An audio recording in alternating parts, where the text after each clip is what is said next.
Hi, ഞാൻ മിഥുൻ, ടെക്കോലാസിൻ്റെ ഡയറക്ടറാണ്. ഇന്നൊരു വലിയ ഹാപ്പി ന്യൂസ് ഷെയർ ചെയ്യാനാണ് ഞാൻ വന്നത്. നമ്മുടെ ടെക്കോലാസ് കൊച്ചി ബ്രാഞ്ചിന്റെ പേ ആഫ്റ്റർ പ്ലേസ്മെന്റ് എന്ന പ്രോഗ്രാമിലെ ഫസ്റ്റ് സ്റ്റുഡന്റ് ആയ അഭിനവ് പ്ലേസ്ഡ് ആയിട്ടുണ്ട്. സോ അഭിനവാണ് ഇന്ന് എൻ്റെ കൂടെ ഉള്ളത്. വെൽക്കം അഭിനവ്. അഭിനവ്, അപ്പോൾ നമ്മുടെ പ്ലേസ്മെന്റിന്റെ ഡീറ്റെയിൽസ് നമുക്ക് ആദ്യം സംസാരിക്കാം. എവിടെയാണ് പ്ലേസ്ഡ് ആയത്, എത്ര LPA പ്ലേസ്ഡ് ആയത്? ഇപ്പൊ ചെന്നൈയിലാണ് പ്ലേസ്ഡ് ആയത്. കമ്പനിയുടെ NIQ. ഓക്കെ. പ്ലേസ്ഡ് ആയത് 3.4 LPA. അഭിനവിന്റെ വീട് വടകരയാണല്ലേ? അപ്പം വടകരയിൽ നിന്ന് കൊച്ചിയിലേക്ക്, അതായത് ഈ ടെക്കോലാസ് കൊച്ചി ചൂസ് ചെയ്തു. ഞാൻ BSc സ്റ്റാറ്റിസ്റ്റിക്സ് ഡിഗ്രി ആയിരുന്നു ചെയ്തുകൊണ്ടിരുന്നത്. അപ്പോൾ ഈ BSc സ്റ്റാറ്റിസ്റ്റിക്സ് ചെയ്യുന്നതിനിടയിൽ ഈ ഡാറ്റ അനലിറ്റിക്സിനോട് ഒരു ഇൻട്രസ്റ്റ് തോന്നി. അപ്പോൾ ഈ ഡിഗ്രി കഴിഞ്ഞതിന് ശേഷം ഡാറ്റ അനലിറ്റിക്സ് ചൂസ് ചെയ്യാന്നുള്ളൊരു മൈൻഡ് സെറ്റിലെത്തി. അപ്പോൾ ഞാൻ ഇതിനെപ്പറ്റി അന്വേഷിച്ചപ്പോൾ ടെക്കോളാസ് ടെക്നോളജീസ് ഒരു ബെറ്റർ ഓപ്ഷൻ ആണെന്ന് തോന്നി. ടെക്കോളാസിനെ പറ്റി അന്വേഷിച്ചപ്പോൾ കൊച്ചി ബ്രാഞ്ച് പേ ആഫ്റ്റർ പ്ലേസ്മെന്റ് എന്നൊരു സ്കീം ചെയ്യുന്നുണ്ടെന്ന് പറഞ്ഞു. അപ്പോൾ അങ്ങനെയാണ് ഞാൻ കൊച്ചിയിലേക്ക് എത്തുന്നത്. നമ്മൾ ഈ പേ ആഫ്റ്റർ പ്ലേസ്മെന്റ് എന്ന് പറഞ്ഞ പ്രോഗ്രാം കഴിഞ്ഞ വർഷമാണ് സ്റ്റാർട്ട് ചെയ്തത്. നമ്മൾ സ്റ്റാർട്ട് ചെയ്ത സമയത്ത് 5 പേരായിരുന്നു ഉണ്ടായിരുന്നത്, അഭിനവ് അറിയാലോ. അപ്പോൾ ഈ 5 പേരിൽ 2 പേര് നമ്മളൊരു പ്രോസസ്സ് എന്ന് പറയുന്നത് ജോയിൻ ചെയ്തിട്ട് ഒരു 1 മന്ത് കഴിയുമ്പോൾ നമ്മളൊരു എക്സാമിനേഷൻ കണ്ടക്ട് ചെയ്യും, ഒരു ഇവാലുവേഷൻ. അതിൽ കട്ട് ഓഫ് സ്കോർ ചെയ്തില്ലെങ്കിൽ ഉറപ്പായിട്ടും നമ്മൾ ഔട്ട് ഓഫ് ദ ക്യാമ്പയിൻ പോകേണ്ടി വരും. അപ്പോൾ അങ്ങനെ 2 പേര് പോയി. അതിൽ ബാക്കി ഉണ്ടായിരുന്ന 3 പേരായിരുന്നു. അതിൽ ഒരാൾ ഓൺ ദ വേ പ്ലേസ്ഡ് ആയി. ഓക്കെ, പേ ആഫ്റ്റർ പ്ലേസ്മെന്റ് പ്രോഗ്രാം കംപ്ലീറ്റ് ചെയ്യുന്നതിന് മുന്നേ തന്നെ പ്ലേസ്ഡ് ആയി. ആൻഡ് ബാക്കി 2 പേരായിരുന്നു ഉണ്ടായിരുന്നത്. അതിൽ അഭിനവാണ് ഇപ്പോൾ പ്ലേസ്ഡ് ആയിട്ടുള്ളത്. ആൻഡ് ഒരാളിപ്പം ഓൺ ഗോയിങ് ആണ്, ഇൻ്റർവ്യൂ അറ്റൻഡ് ചെയ്തുകൊണ്ടിരിക്കുന്നു. സോ അഭിനവിൻ്റെ ഈ ഒരു ജേണി, ഓക്കെ, പേ ആഫ്റ്റർ പ്ലേസ്മെന്റ് എന്ന് പറഞ്ഞ പ്രോഗ്രാമിൽ ജോയിൻ ചെയ്തിട്ട് ഇതുവരെയുള്ള ഒരു ജേണി, അതിൻ്റെ ഒരു എക്സ്പീരിയൻസ് എങ്ങനെ ഉണ്ടായിരുന്നു? കോഴ്സ് സ്റ്റാർട്ട് ചെയ്യുന്നതിന് മുമ്പ് ഒരു സ്ക്രീനിങ് ഉണ്ടായിരുന്നു. ആ സ്ക്രീനിങ് വെച്ചിട്ട് ഒരു ഇൻ്റർവ്യൂ വെച്ചിട്ട് സെലക്ട് ആയതിനു ശേഷമാണ് കോഴ്സ് തുടങ്ങിയത്. കോഴ്സ് തുടങ്ങിയപ്പോൾ ഞാൻ വിചാരിച്ചിരുന്ന ഒരു കംപ്ലീറ്റ്ലി ഡിഫറെൻ്റ് ആയിട്ടുള്ള ഒരു അപ്രോച്ച് ചെയ്യുന്നു കോഴ്സിൻ്റെ മെത്തേഡ്.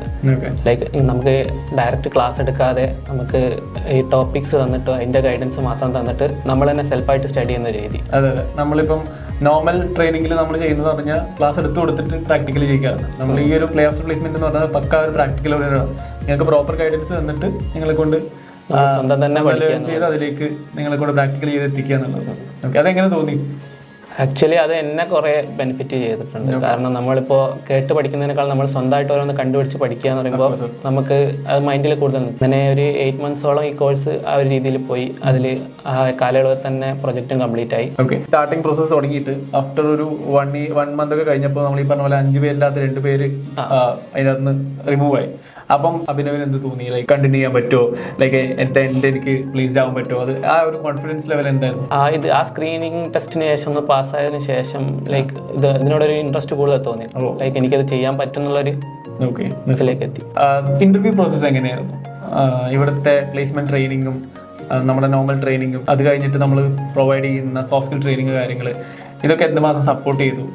ഒരു ഇന്റർവ്യൂ പ്രോസസ്സ് നമ്മളിപ്പം ക്രാക്ക് ചെയ്ത ഇന്റർവ്യൂ പ്രോസസ്സ് എങ്ങനെയുണ്ടായിരുന്നു? ഇവിടെ കോഴ്സിനിടയിൽ തന്നെ ഓരോ മന്ത് കൂടുമ്പോഴും ഓരോ മോക്ക് ഇന്റർവ്യൂസ് തരലുണ്ടായിരുന്നു. അതിൽ HR റൗണ്ടും ഉണ്ട്, ടെക്നിക്കൽ റൗണ്ടും ഉണ്ട്.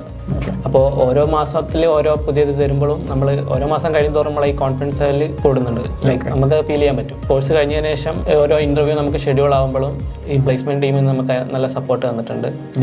ലൈക്ക് മറ്റേ സോഫ്റ്റ് സ്കില്ലാണെങ്കിലും ടെക്നിക്കൽ ആണെങ്കിലും അതിൻ്റെ ഒരു മോക്ക് ഇന്റർവ്യൂ വെച്ചിട്ട് നമ്മൾ ഇന്റർവ്യൂവിന് പോകുന്നതിന് മുമ്പ് തന്നെ നമ്മളെ പ്രിപ്പയർ ചെയ്യുന്നുണ്ട്. സോ ഈ പേ ആഫ്റ്റർ പ്ലേസ്മെന്റ് എന്ന് പറഞ്ഞ പ്രോഗ്രാം നമ്മൾ കഴിഞ്ഞ വർഷം ഒരു ട്രയൽ പോലെ സ്റ്റാർട്ട് ചെയ്തതാണ്, ഒരു എക്സ്പെരിമെന്റ് ആയിരുന്നു.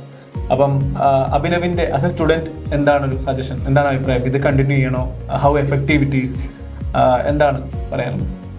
ഇത് എൻ്റെ ഒരു ഒപ്പീനിയൻ വെച്ച് ഇത് കണ്ടിന്യൂ ചെയ്യണം. കാരണം സാധാരണ നോർമൽ ട്രെയിനിനേക്കാൾ എന്തുകൊണ്ടൊരു ബെറ്റർ ഓപ്ഷനാണ് ഇത്. അപ്പോൾ എന്ന് വെച്ചാൽ ഇത് സ്റ്റുഡൻസിൻ്റെ കേസ് എടുത്ത് നോക്കുമ്പോൾ അവർക്ക് ഈ ഫീ അടയ്ക്കേണ്ട പ്രഷറും ഇല്ല.